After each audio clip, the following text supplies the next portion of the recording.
10 অক্টোবৰৰ পৰা লাভ কৰিব নিযুত মইনা নিযুত বাবু আঁচনিৰ ধন আৰু চলিত শিক্ষাবৰ্ষৰ বাবে উপলব্ধ হ'ব এই আঁচনিৰ ধন 6 আগষ্টত জিলাই বিতৰণ কৰা হ'ব প্ৰপত্ৰ আৰু প্ৰপত্ৰ বিতৰণৰ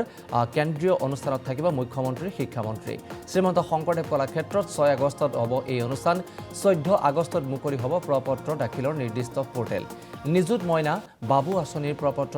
দাখিলৰ অন্তিম দিন 5 ছেপ্টেম্বৰ আঁচনি দুখনে সামৰি ল'ব ৰাজ্যৰ 1959খন শিক্ষানুষ্ঠান ইয়াৰ বাবে মুকলি হৈছে প্ৰয়োজনীয় পুঁজি নিযুত মইনা আঁচনিয়ে সামৰি ল'ব কেৱল ছাত্ৰীক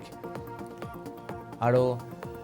হায়াৰ ছেকেণ্ডাৰী ছাত্ৰীয়ে প্ৰতি মাহে লাভ কৰিব 800 টকাকৈ স্নাতক পাঠ্যক্ৰমৰ ছাত্ৰীয়ে লাভ কৰিব 1250 টকাকৈ স্নাতকোত্তৰ বিএড পাঠ্যক্ৰমৰ ছাত্ৰীয়ে লাভ কৰিব 2500 টকা আৰু বাবু আঁচনিৰ অধীনত স্নাতক পাঠ্যক্ৰমৰ ছাত্ৰই পাব 1000 টকাকৈ স্নাতকোত্তৰ পাঠ্যক্ৰমৰ ছাত্ৰই লাভ কৰিব 2000 টকা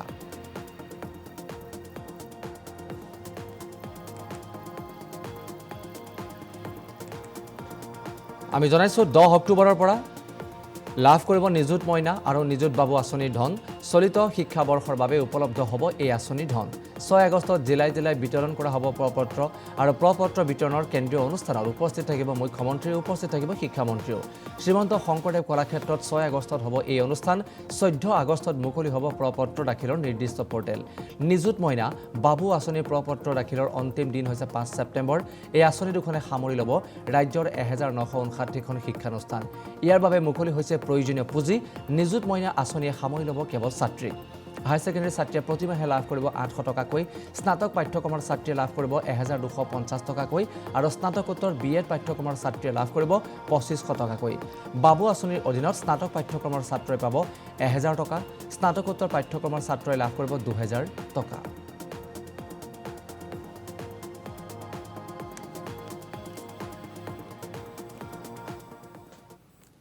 দহ অক্টোবৰৰ পৰা লাভ কৰিব নিযুত মইনা নিযুত বাবু আঁচনিৰ ধন আৰু চলিত শিক্ষাবৰ্ষৰ বাবে উপলব্ধ হ'ব এই আঁচনিৰ ধন 6 আগষ্টত জিলাই বিতৰণ কৰা হ'ব প্ৰপত্ৰ আৰু প্ৰপত্ৰ বিতৰণৰ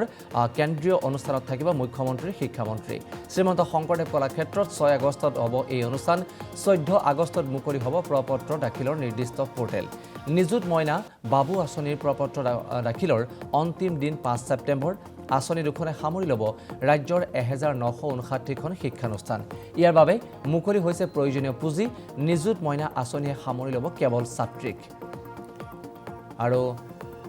হায়াৰ ছেকেণ্ডাৰী ছাত্ৰীয়ে প্ৰতি মাহে লাভ কৰিব 800 টকাকৈ স্নাতক পাঠ্যক্ৰমৰ ছাত্ৰীয়ে লাভ কৰিব 1250 টকাকৈ স্নাতকোত্তৰ বিএড পাঠ্যক্ৰমৰ ছাত্ৰীয়ে লাভ কৰিব 2500 টকা আৰু বাবু আঁচনিৰ অধীনত স্নাতক পাঠ্যক্ৰমৰ ছাত্ৰই পাব 1000 টকাকৈ স্নাতকোত্তৰ পাঠ্যক্ৰমৰ ছাত্ৰই লাভ কৰিব 2000 টকা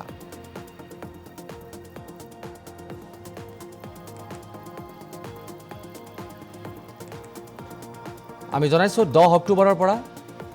লাভ কৰিব নিযুত মইনা আৰু নিযুত বাবু আঁচনিৰ ধন চলিত শিক্ষাবৰ্ষৰ বাবে উপলব্ধ হ'ব এই আঁচনিৰ ধন 6 আগষ্টত জিলাই বিতৰণ কৰা হ'ব প্ৰপত্ৰ আৰু প্ৰপত্ৰ বিতৰণৰ কেন্দ্ৰীয় অনুষ্ঠানত উপস্থিত থাকিব মুখ্যমন্ত্ৰী উপস্থিত থাকিব শিক্ষামন্ত্ৰীও শ্ৰীমন্ত শংকৰদেৱ কলাক্ষেত্ৰত 6 আগষ্টত হ'ব এই অনুষ্ঠান 14 আগষ্টত মুকলি হ'ব প্ৰপত্ৰ দাখিলৰ নিৰ্দিষ্ট পোৰ্টেল নিযুত মইনা বাবু আঁচনিৰ প্ৰপত্ৰ দাখিলৰ অন্তিম দিন হৈছে 5 ছেপ্টেম্বৰ এই আঁচনি দুখনে সামৰি ল'ব ৰাজ্যৰ 1959খন শিক্ষানুষ্ঠান ইয়াৰ বাবে মুকলি হৈছে প্ৰয়োজনীয় পুঁজি নিযুত মইনা আঁচনিয়ে সামৰি ল'ব কেৱল ছাত্ৰীক হায়াৰ ছেকেণ্ডাৰী ছাত্ৰীয়ে প্ৰতি মাহে লাভ কৰিব 800 টকাকৈ স্নাতক পাঠ্যক্ৰমৰ ছাত্ৰীয়ে লাভ কৰিব 1250 টকাকৈ আৰু স্নাতকোত্তৰ বিএড পাঠ্যক্ৰমৰ ছাত্ৰীয়ে লাভ কৰিব 2500 টকাকৈ বাবু আঁচনিৰ অধীনত স্নাতক পাঠ্যক্ৰমৰ ছাত্ৰই পাব 1000 টকা স্নাতকোত্তৰ পাঠ্যক্ৰমৰ ছাত্ৰই লাভ কৰিব 2000 টকা